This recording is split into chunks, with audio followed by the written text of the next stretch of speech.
Hello, I'm Pam of healingstars.com, and this is the chart for Sunday, 20th of July, 8 o'clock in London. However, I'm using whole signs as the houses of the chart, plus I'm also looking at Aries as the beginning of the chart, so not to look at it in regards to rising signs and midheavens, but look at it in terms of what's going on this week. And it's a very important week. A lot of weeks are important, but this one I say is especially so. The reason being that Saturn, here's Saturn up here in Scorpio in this turquoise colour here. If you notice, there's a little S by Saturn. It's at 16 degrees to Scorpio. And what that means is it's stationing. It's about to move forward. Now, when a planet such as Saturn, which is a slow-moving planet, takes 28.5 years approximately to go round all the signs. So when it changes direction as seen from Earth, it's a slow process. And Saturn has been at that same degree, 16 degrees, all of July, and will remain so till mid-August. But by Tuesday, it would have moved forward again. And that's good news, because any planet that's retrograde is a time of reassessment, reviewing, going inward, and Saturn is a planet that likes to manifest. I've got a lot of information about Saturn and Mars also, because that's the other planet that wants action. And those two have been retrograde all during March and April, both at the same time. Anyhow, Saturn moving forward, if you notice, it's at 16 degrees of Scorpio. Also at that same degree, over here in the red sector, is Uranus in Aries. Uranus also at 16 degrees. Now, the two don't come exactly together. However, and it's a really important however, the tension between those two energies has been strong all through July, and it will last until mid-August. This week, Uranus, although Saturn's moving forward, Uranus will then start to move backwards. So it stations and moves backwards on Tuesday, 22nd. Now, Uranus is all about the new. Uranus breaks new ground, there's innovations, it can be genius, real things that come out the ether. And it's in a fire sign. It means pioneering, Aries, first sign of the zodiac. Saturn, on the other hand, is in a water sign. Saturn can be resistance, can be fear, can be the past, the old. The angle between them is called an inconjunct, and that very word kind of describes it. It's awkward. It's a fiery energy, Uranus, and it's a water energy of Scorpio, Saturn. Just think about it. Water puts out fire. The two together create steam. The elements of the zodiac are very important, of the signs, that is. So you can understand the process. Now, what it means is letting go. It means moving into a new situation. It means change. It means release. And the energy throughout July so far has been very emotional. Water signs have predominated. If you look down here, here's Venus and Mercury in the sign of Cancer, water sign, and here's the Sun, 27 degrees 30 on Sunday. So this week it's changing sign. It's going to move into Leo, and that will happen. It's good news. Happy birthday, Leos, starting on Wednesday the 23rd, and that'll be 22:41 British summer time. So universal time 21:41. So that starts a whole new cycle, a solar month of the Sun in Leo. So what's going on now? Jupiter, just last week, moved also into Leo. Fire energy is starting to predominate as opposed to the water element. And that is a good thing, because fire lifts us out of our doleful melancholy that water, and I'm a water sign, I can speak of it for myself. We can get caught in stagnation. You think about water that doesn't move, it stagnates, it smells. Whereas fire energy is coming along and saying, hey, let's start something new. Let's go for it. Just think about fire. It lifts upwards, doesn't it? That's what fire is. It's inspiration. It wants us to look ahead, look up. And of course, fire brings us warmth and it brings us light. The other major event that's going on, apart from Uranus moving backwards through the zodiac this week, as I said, is the Sun moving into Leo. Let's just move forward in time. You see here it is. On Wednesday, the Sun and Jupiter are both in the sign of Leo. And this is a very important time of the year. In fact, it's a very important day. It's the 24th, they exactly come together. It's a really big event. Sun is the biggest, obviously the biggest planet in our solar system. The Sun is the center, of course, and Jupiter is ginormous. You can put all the planets into Jupiter and still have acres and acres of space. So the two of these big, colossal energies coming together is over the top. It is a time of celebration.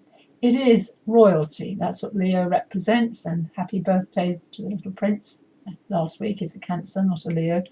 But the energy of celebration is important. And creativity, that's what Leo is. Leo is the drama. Leo is the theatre. Leo is larger than life. Leo is the lion.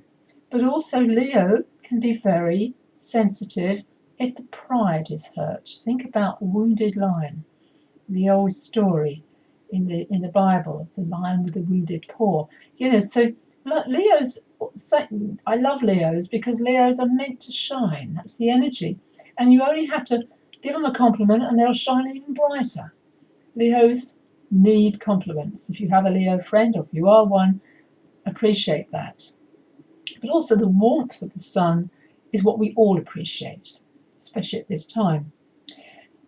The other thing that's happening during the week, the moon, of course, moves sign throughout the week. So the moon is moving, and it's moving up towards, here it is, on Wednesday, halfway through, in Cancer. It's going to be moving on Wednesday. It's a very important day, Wednesday, because the moon will join Venus, and then the following day will join Mercury. So this is a time of memories, of feeling emotions and sensitivity, and connecting very much with your heart, what your heart desires. Also, these planets, Mercury's done it already, but Venus is moving to make a beautiful connection to Neptune. This is music, this is poetry, this is fine art. It's Neptune and Venus are totally connected with each other.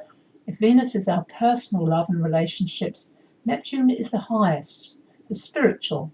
It's compassion for those we've never met. And boy, does the world need that at this time. You can also see, if you can see the blue triangle forming at that time, Mercury is making a really good trine with Saturn and Chiron. As I said, this is Thursday, it's still in operation by Friday. This is healing. I keep talking about Chiron, it's all about healing. And Chiron in Pisces is the most difficult sign for Chiron to be in. It is the ultimate sign, the last sign. And I've noticed with consultations, if you're 50, you're going through your Chiron return at this time, which means you've experienced, if you like, the wounding. Now you are the healer. That's the promise of Chiron. But also, with Saturn there, excellent. However, there's been another difficulty for that soul group, and I talk about that more in detail on my website. And that is Saturn in Scorpio has been going over people who have Neptune in Scorpio.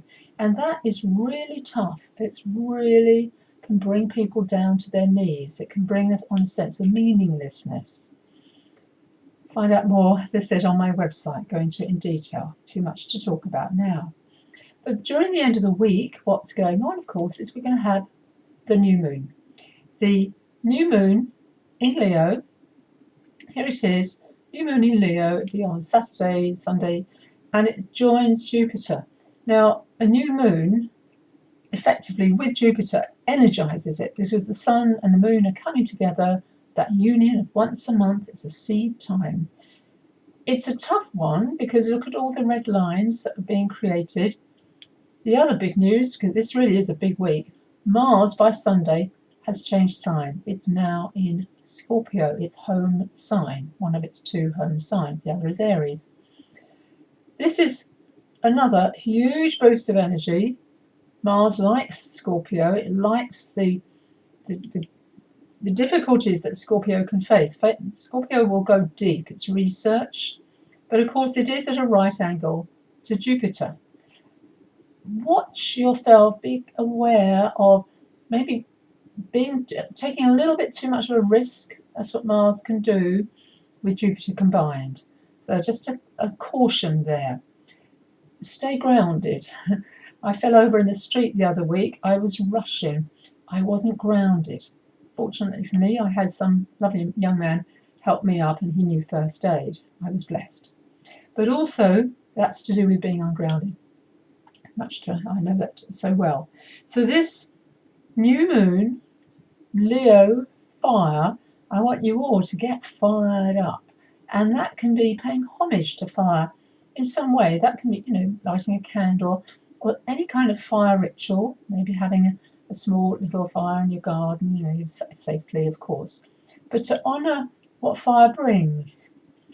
There's another contrast going on that day. Notice also Venus is opposite Pluto. She does this one day a year. This is quite a rare occurrence because of that. So deep process may be coming up for you by the end of this week. If you do need help, I'm here. I give deep consultations. I'm a Scorpio myself. I've been through a lot of tough times in my life, so I really can understand what people are going through, other people are going through. So the last thing to mention to you, I'm doing a webinar. I'm doing a webinar on Monday night on Jupiter in Leo. I will repeat it, but there's still space on Monday. And at the end of my webinars, they're fully illustrated. People really enjoy them. And they're free. After that presentation, you can ask questions. So sign up on my website, healingstars.com. And I really look forward to meeting you, albeit online.